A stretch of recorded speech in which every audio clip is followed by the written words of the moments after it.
Okay, let's unpack this. Imagine a world where the most profound global agreements aren't signed in grand halls, by heads of state, Right. but they're happening right under our noses. They're intricate details buried, sort of in plain sight, deliberately obscured. Yeah. We're talking about theories so mind-bending they seem like pure science fiction, really, yet they propose this startling, maybe even chilling truth Which is. that long-standing clandestine agreements between human governments and, well, extraterrestrial entities might actually exist. And our sources for this deep dive suggest something really interesting about that. Yeah, they claim that information about these alleged treaties, it might have been leaked decades ago. But not like a big expose. No, exactly. More like it was done in such an obscure, almost strategic way that it remained largely unnoticed. Like, think of a vital national tender announcement hidden in a tiny local village newspaper. Purposefully buried. Right, ensuring it stayed obscure, yet technically public. What's truly fascinating here, though, is how these narratives suggest a profound, almost unimaginable shift in human history. Driven by these secret deals. Exactly. Driven by these purported clandestine agreements. Our mission today is to dive deep, really explore the claims embedded within the sources we have regarding these alleged treaties. Okay. We're going to focus specifically on a particular, highly controversial set of claims surrounding the U.S. government's interactions with alien races back in the mid-20th century. Right, the Cold War era, roughly. Precisely. This includes delving into these shadowy initiatives you might not have heard of, like Project Sigma and an alleged pact known ominously as the Grid Treaty. Sometimes called the Edwards Agreement, you said. That's right, or the Edwards Agreement. Our goal, based solely on the material we have, is to meticulously extract the key nuggets of knowledge from these claims. Just what the sources say. Just what they say.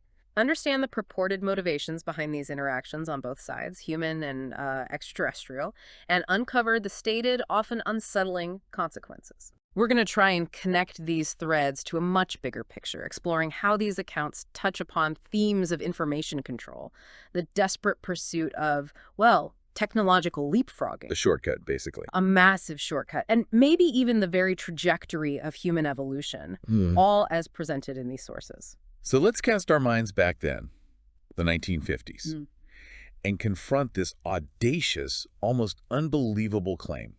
The idea that the U.S. government allegedly entered into an agreement with the gray aliens. The Greys, yeah. Granting them permission to abduct human beings. It sounds insane when you say it like that. It does. And what was the supposed price for this unthinkable, morally, well, compromising exchange? Technology, right. Nothing less than advanced extraterrestrial technology. To really grasp the alleged desperation that might drive such a decision, let's consider the context of the United States at that specific point, Okay. as described in our sources.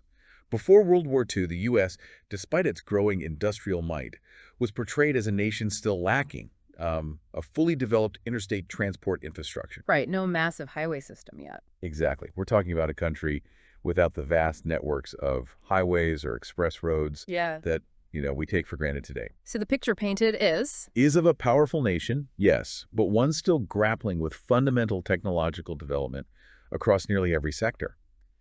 Maybe feeling this burgeoning global responsibility, but without the foundational tech maturity to truly lead. It wasn't just roads, though. No, it was broader.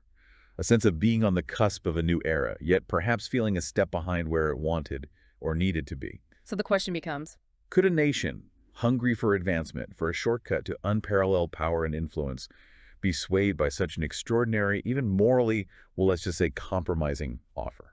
it's a truly chilling thought. What calculus leads to that? Exactly. That's a critical observation, though, about the perceived technological state of the U.S. back then. It really does make you wonder what kind of extraordinary pressure or what kind of overwhelming vision would compel a government to even contemplate such an arrangement. It had to be something huge. Well, the narrative in our sources suggests a very specific, very dramatic catalyst for this seemingly drastic decision. Okay, what was it? It begins with the claim that after unceremoniously shooting down several alien flying objects, which, that detail itself implies a certain human aggression or maybe defensiveness. Right. Shoot first, ask questions later. Perhaps. After that, the U.S. government recovered advanced technology. The sources describe this as tech that practically fell into their lap. A windfall. An unimaginable windfall, suggesting it wasn't just one isolated incident. This recovery, the sources claim, led to a profound, almost revolutionary realization within the highest echelons of power. How was that? It convinced the government that establishing sustained communication channels with these alien entities was not just possible, but very profitable. Profitable. An interesting choice of word. Isn't it? It was seen as this immense, unprecedented opportunity, a direct bypass around decades, maybe even centuries, of conventional scientific and engineering development. So the alien offer. The alleged alien offer to the U.S. was nothing short of a very short path to achieving global domination. Wow. And intriguingly, this was cleverly disguised, or perhaps presented, under the more benign-sounding pretext of supporting United World Organizations. Ah, a cover story? Potentially. For the U.S., if these claims hold any water, it wasn't merely about gaining an edge. It was about rapidly securing an unparalleled, unchallengeable technological and geopolitical advantage. Okay, but there's more, isn't there? Something about Eisenhower.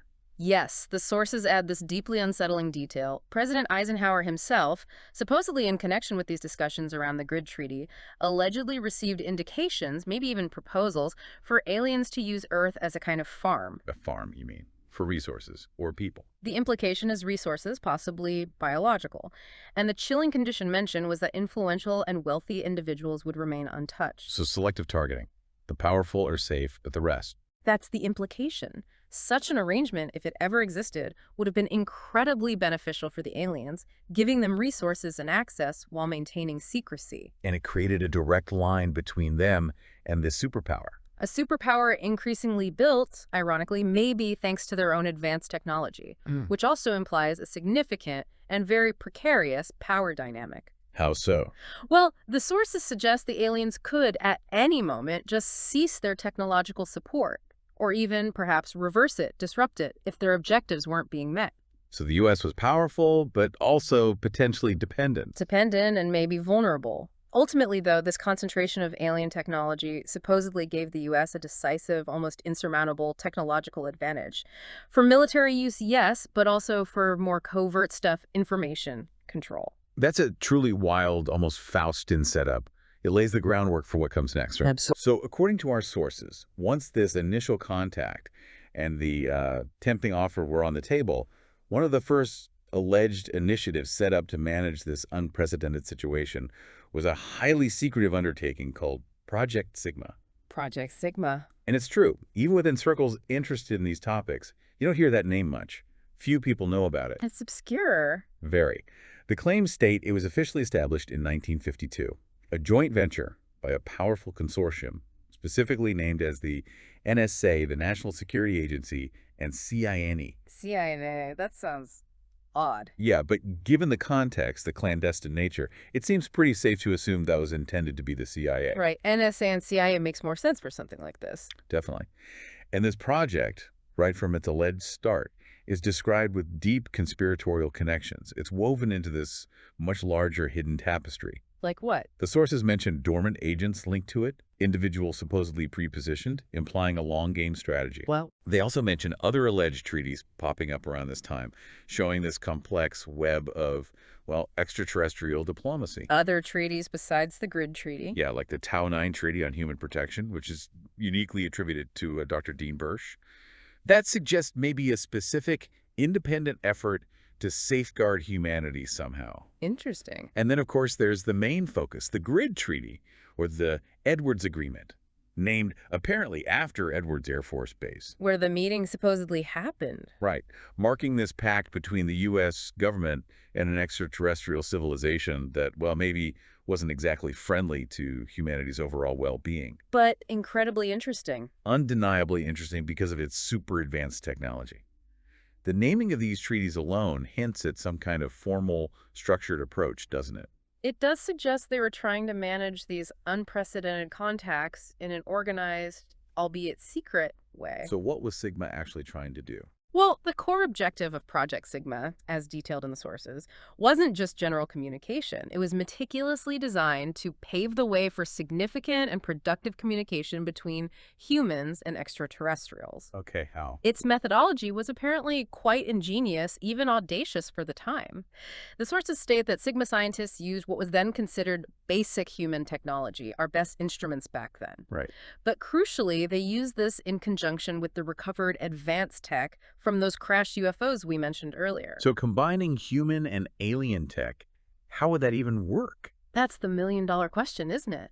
It implies this profound, almost intuitive leap in understanding alien science derived from the wreckage. Like they could adapt our sensors to detect signatures previously beyond our wildest dreams. Like tuning an AM radio to a frequency you didn't know existed. Exactly that kind of scale. And with this combined approach, the Sigma scientists were allegedly able to locate a suspicious group of asteroids way out in space. Asteroids. Why asteroids? Seems random. Well, the reasoning provided is fascinating. They treated space not just as empty, but as a domain where any anomaly linked to comets, asteroids, and meteors could indicate intelligent camouflage. Intelligent camouflage. Yeah. Hide among rocks. That was the theory. Hmm.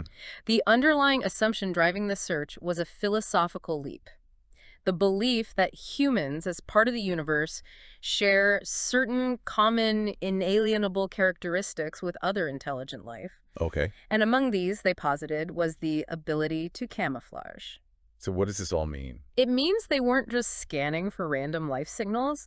They were specifically looking for intelligent life that might be actively hiding in plain sight, using a kind of cosmic mirror imaging. Assuming aliens would hide like we might hide. Precisely, reflecting a characteristic they believed was fundamental to all intelligent species, including us. It implies some seriously advanced strategic thinking on both sides, human and alien, about concealment and detection. Okay, here's where it gets really interesting, maybe even terrifying. Once this suspicious group of asteroids was located through Project Sigma's alleged efforts, the next step in their timeline was what? They sent a signal. They sent out a signal, yes. A deliberate message into the vast, silent void. Hoping someone or something was listening. And according to the claims, the response was shockingly swift. Swift? Like how swift? Not weeks, months, or years. A rapid response was received, a clear indication their message had found its mark almost immediately. Okay. This swift communication led directly to the scheduling of a direct meeting. A meeting, face to face. That's the claim. Imagine that a signal sent, an immediate answer, and then a concrete date set for humanity to potentially officially meet an alien race. The sheer audacity and speed are just staggering. But the narrative takes an unexpected and profoundly pivotal turn right here. It illustrates these complex, almost geopolitical dynamics playing out on a cosmic stage. How so? What happened? The sources describe a dramatic intervention, the arrival of the Blues. The Blues. Who are they? It seems the signal sent by Project Sigma wasn't just received by its intended recipients, presumably the Greys, but also by other extraterrestrial beings. Okay. Beings who had apparently been carefully observing our planet and humanity's rapid development, especially after we developed nuclear weapons. So they were watching us. Watching us, perhaps sizing us up as potential future members of some larger cosmic council. That suggests a deeper, older, more complex universal order at play. And these Blues? What do they do? This species, known only as the Blues, made direct contact, but not with humanity first. Who then? With the original signal senders again, implicitly the Greys, and, quite surprisingly, they advised them against entering into any agreements with others, meaning us. They tried to stop the deal. A direct attempt to derail the impending pact. Their name itself is given this simple, almost melancholic explanation in the sources. Their somewhat sad blue appearance. Sad and blue. Maybe hinting at some wisdom or sorry about our path. Perhaps. It definitely sets them apart from the Greys. So the Blues arrive like this moral counterpoint to the more technologically focused, maybe manipulative Greys. Seems that way. And their proposition to humanity, once they did contact our representatives, was a stark contrast. Right. A complete, almost philosophical contrast to what the U.S. government was allegedly seeking from the Greys, yes. The Blues explicitly refused to hand over any of their technology. No gadgets, no weapons, no shortcuts. None of that. Instead, they offered something entirely different, something far more intangible. They offered support for our spiritual growth. Spiritual growth versus technology. Wow. Think about that. A path of internal organic development wisdom, empathy versus the external instant tech shortcuts offered by the Greys. And what did they want in return? Their demands were equally profound, reflecting their core philosophy: the dismantling of all nuclear arsenals and other weapons from every location on the planet. Total disarmament. Total. All or nothing. A demand for peace, demilitarization, and a fundamental shift in humanity's whole approach to power and conflict. It was presented as this cosmic fork in the road, two entirely divergent futures for humanity. Which naturally leads us to ask, were the Blues truly altruistic? Or was their offer driven by their own agenda, maybe unstated cosmic rules? Yeah, good question. How do the sources portray it? The sources present it very much as a clear moral and existential choice for humanity, and their rationale for these sweeping demands was quite direct, even harshly judgmental based on what they'd seen. Was their reasoning? Their core belief from long observation was that humans, as a young species in space, are neither qualified nor capable of properly utilizing the power of their own technology or nuclear energy. Ouch. They thought we were immature and reckless. Pretty much dangerous, even. And they issued a stark, unambiguous warning. In both cases, our general tech and our nukes, humanity would only use it to destroy ourselves. Did they give examples? They did. To bolster their sobering point, the sources cite specific, deeply concerning examples from our own world, things that underscored our destructive tendencies. Like what? They explicitly mention Japan and India investing heavily in modern coal mines, highlighting our continued, seemingly blind reliance on environmentally destructive energy, even when cleaner paths might exist. Right. Still happening today. Exactly. They spoke of the widespread dumping of contaminated water into oceans, claiming it was poisoning and slowly killing it, a direct indictment of our environmental stewardship. That's heavy. And they brought up alarming reports from U.S. tuna fisheries about irradiated fish, leading to documented cases of feline leukemia in cats eating canned tuna. Whoa, connecting human actions, nuclear legacy, and unexpected biological fallout. A direct, chilling line. Their broader condemnation was stark. Humanity was systematically killing each other, polluting the planet, and wasting Earth's natural resources. So they saw us heading for disaster. It paints a picture of observers profoundly disappointed, believing we were on an irreversible, self-destructive path, and their intervention was maybe a last-ditch effort to save us from ourselves. So with the Blues offer spiritual growth for total disarmament on the table, Yeah. how did the humans react? Our sources detail the alleged response, right? They do, and it's a decision that, according to this narrative, sealed humanity's fate in a profound way. What happened? It's claimed that a human committee, implied to be top U.S. government representatives, reacted with extreme suspicion and prejudice to the Blues proposition. Suspicion and prejudice. Why? It wasn't just a simple rejection. It was rooted in this fundamental distrust of the unseen, maybe, and perhaps a deep-seated desire for immediate, tangible power. Practicality over spirituality. You could say that. Their core belief was deeply pragmatic, maybe even cynical. Nuclear disarmament was not in the best interest of the United States. So national interest trumped the offer. Well, it wasn't just national security in the traditional sense. It was also driven by this insatiable, almost desperate hunger for knowledge and an overwhelming desire to leapfrog from elementary school directly to the third year of university technologically. The shortcut again. The allure of instant progress. It seems the allure of rapid, unparalleled progress, of instant mastery, was just too strong to resist. The idea of patiently building spiritual wisdom, it paled in comparison to the promise of instant power. So they rejected the Blues. Decisively rejected their offer, turned their backs on that vision. Their attention, from that moment, was now focused exclusively on utilizing extraterrestrial technology generously offered by the gray race. Choosing the tech path, however risky. In this telling, yes. The short-term gain was seen as the only viable path to power, even if it meant risking the long-term future. A tragic choice, if true.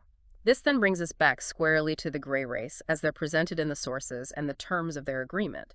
Right, the ones who offered the tech, how are they described? They're described as being commonly called grays today, a term that's definitely permeated popular culture. Oh, yeah, everyone knows the image. Exactly.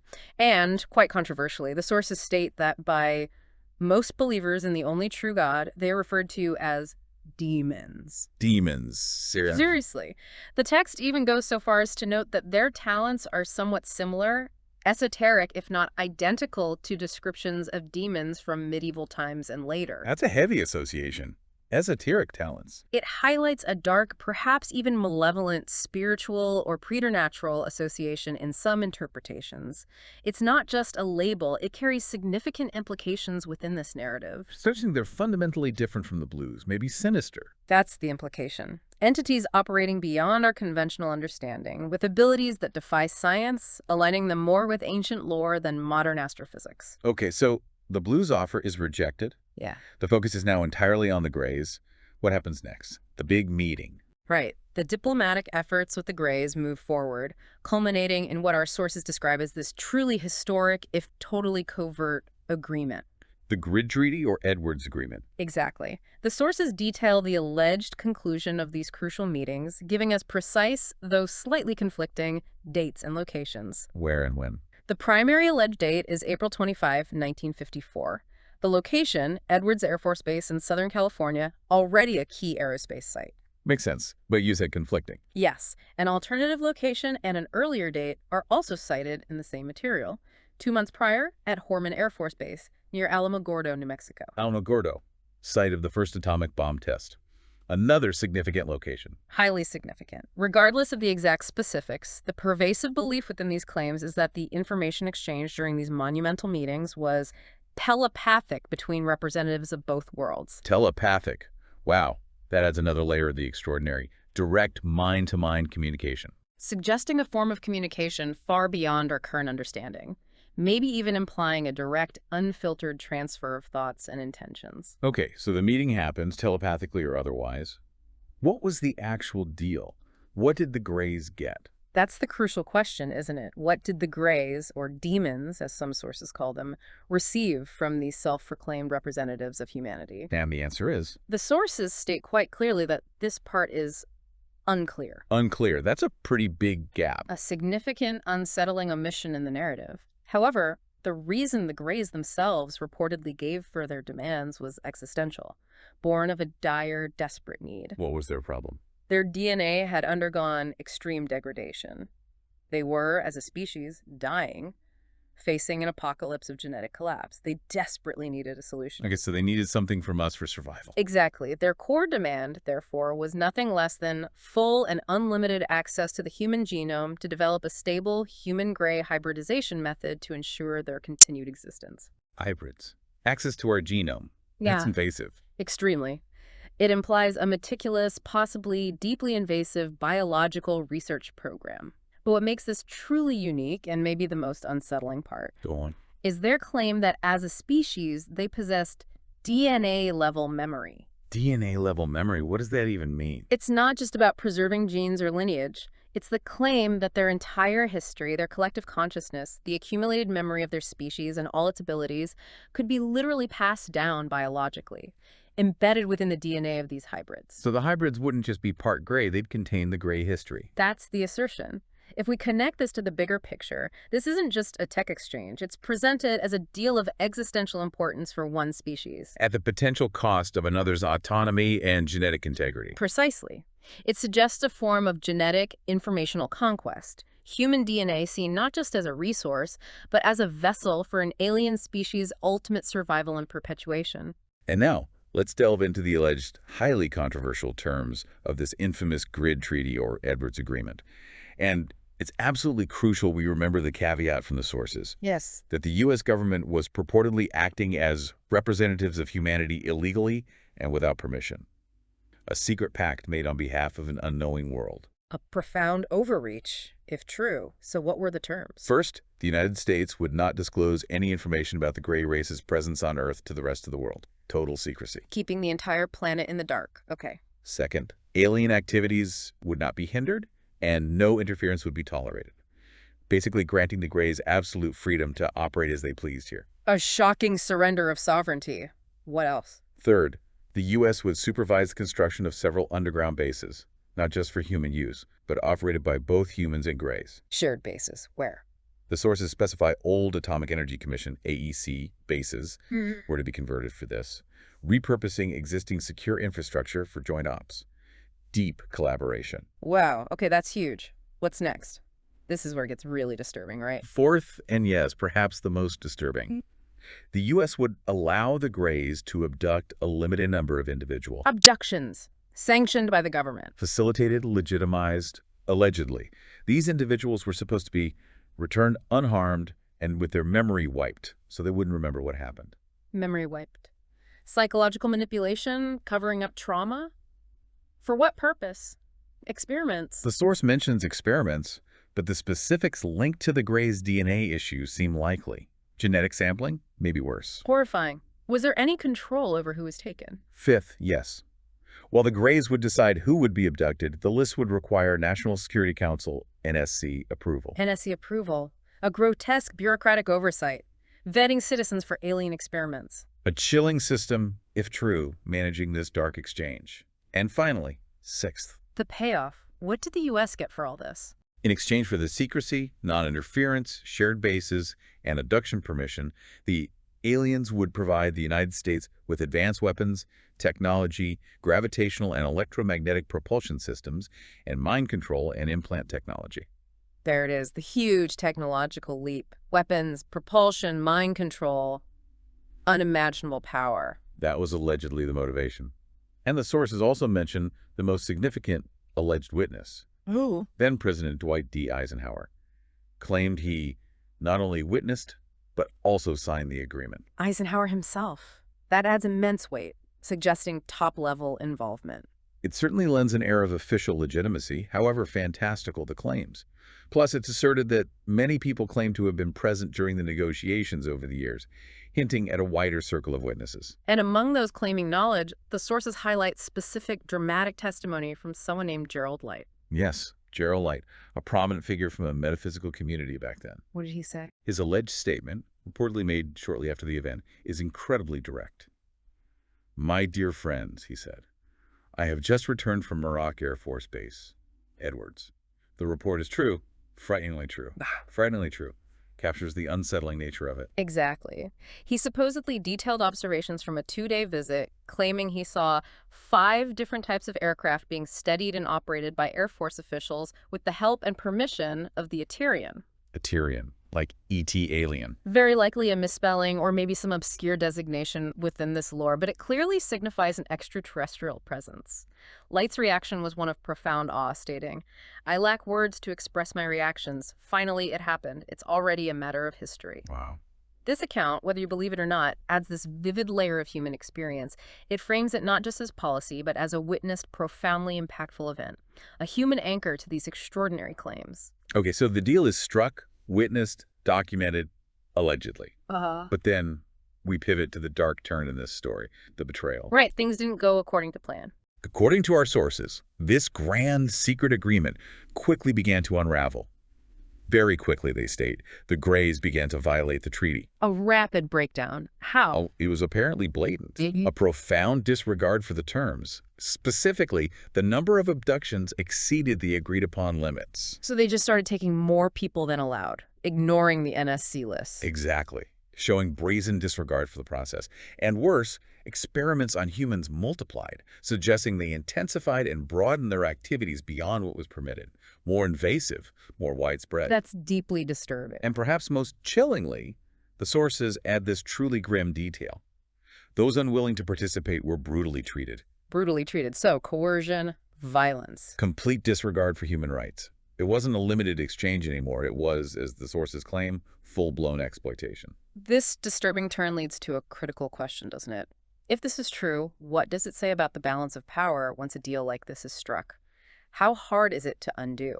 Did the U.S. government realize what was happening? The sources claim that by the early 1960s, just a few years after the alleged signing, the U.S. government realized it had been deceived. The illusion of control was gone. So what did they do? Try to back out? They wanted to withdraw from the agreement, if possible, to expel the Greys from our planet. A desperate desire to reverse what they now saw as a catastrophic error. No. But they faced a huge problem.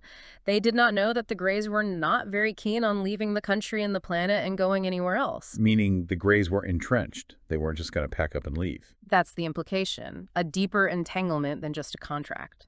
Maybe deep bases, networks, an irreversible hold on key tech. Yeah. Any attempt to sever ties wasn't just difficult, but potentially disastrous. A grim realization of how precarious their position had become. Exact. The narrative then describes the claimed enduring cost of this alleged agreement, the price still being paid, according to these sources, today. Still affecting us now. The material explicitly states, this is the price humanity pays today, implying ongoing consequences, a shadow stretching from the 50s into our present. Wow.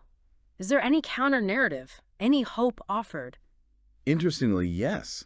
A sliver. The sources mention that more friendly alien races are supposedly trying to free us from this. So a bigger cosmic struggle. Good aliens versus bad aliens? Suggesting just that. A battle for humanity's autonomy unfolding behind the scenes. Of course, we have to acknowledge the nature of these claims. Right. It sounds like sci-fi. Absolutely. Like something out of a particularly dark science fiction book or film, pushing the boundaries of belief. Yet the sources we're examining claim it's entirely true, a hidden reality beneath our own. What's fascinating, though, is how the narrative tries to connect these extraordinary claims to observable, real-world phenomena, trying to offer some kind of confirmation. How do they do that? They point to the creation of unidentified units conducting various military actions. Unidentified units, Yeah. like secret military groups. Could be black ops teams, secret divisions, maybe even unknown groups tasked specifically with managing the alien presence or fallout, dealing with continued engagements, perhaps trying to regain control. So, possible evidence of government involvement in these areas. It's cited as possible evidence, but with admirable prudence, the sources themselves explicitly note that this is not enough to definitively prove the claims. Right, acknowledging it's speculative. Leaves you with a tantalizing suggestion rather than concrete proof, which fits the nature of these clandestine narratives, really. So, what does this all mean then, particularly for our future? The sources take this unsettling speculation even further, don't they, into the possibility of gray hybrids. Yes, the chilling possibility of hybrids living among us. What's the premise there? The premise is that the Greys, as this dying species facing genetic collapse, had plenty of time to breed hybrids working for the Grey race. Not just for survival, but a long-term plan. Suggests a calculated strategy, a profound investment over decades to ensure their species perpetuation, even if it means altering another species, us. And the chilling implication is That nobody knows, but it can be assumed that these hybrids hold the highest positions in governmental, research, and religious structures. infiltration. Yeah, A quiet takeover through hybrids in positions of power. a Trojan horse scenario, basically. Key positions on Earth subtly, or maybe not so subtly, influenced by an alien agenda. The claim is they had plenty of time to prepare the hybrids to take over Earth. A deliberate, multi-generational strategy for conquest. Not through invasion, but infiltration. Exactly. And what's truly unsettling, maybe the ultimate testament to the Greys' desperate pragmatism, What's that? is their alleged indifference to the hybrids being physically human. Because, the sources claim, their species would live as a collective memory preserved in DNA, always ready to activate hidden abilities. So the physical form doesn't matter. The gray consciousness, the history, is encoded genetically, waiting. That's the implication. The physical form is secondary. The true essence is the encoded DNA memory. The sources present this as one potential alternative for our continued existence on Earth. Not peaceful coexistence, but a quiet, unseen takeover. Our leaders, institutions potentially influenced or controlled without us ever knowing. It's a truly profound and unsettling thought experiment these sources push us towards, questioning the very nature of human autonomy. Wow. We've definitely journeyed through some truly extraordinary claims today, delving into this hidden history that suggests humanity's trajectory may have been profoundly shaped by interactions we're only just beginning to grasp, assuming these accounts hold any truth at all. Yeah, we covered a lot. The alleged secret treaties. The desperate motivations, the U.S. hunger for power, the Greys' fight for survival, the specific controversial terms of the Grid Treaty, and the unsettling long-term consequences said to stem from these agreements, even reaching into our present day. And at its core, that stark choice humanity allegedly faced. Exactly. The Blues' offer of spiritual growth and disarmament, internal harmony, peace versus the Greys' offer of rapid tech advancement in exchange for invasive access to human DNA. It's a narrative of choices, power, and the huge implications of decisions made in the shadows. Which raises that important question. If these hidden agreements, these alleged pacts, are indeed shaping our present, what other, even more profound deceptions might be lying in wait? hinted at within these very sources. Is there something else? Our material offers a final, really provocative thought for us to consider. Something that extends beyond alien treaties. They introduce this chilling concept of the Great Deception. The Great Deception. What's that about? They clarify that prophecies mentioned in the source state this deception is not about grays, surprisingly. Or a war with UFOs disguised as human armies, the more obvious stuff. What then? Instead, it's described as something far more esoteric, subtle, insidious. It concerns a false resurrection by God's adversary. False resurrection. That's the theological spiritual warfare. It shifts from hidden alien pacts to suggesting a far deeper spiritual battle being waged for the very soul of humanity, culminating in a deception that blurs the lines between the divine and the diabolical. Wow. That's definitely something to ponder. Absolutely. Something to ponder as you continue your own deep dive into the mysteries around us.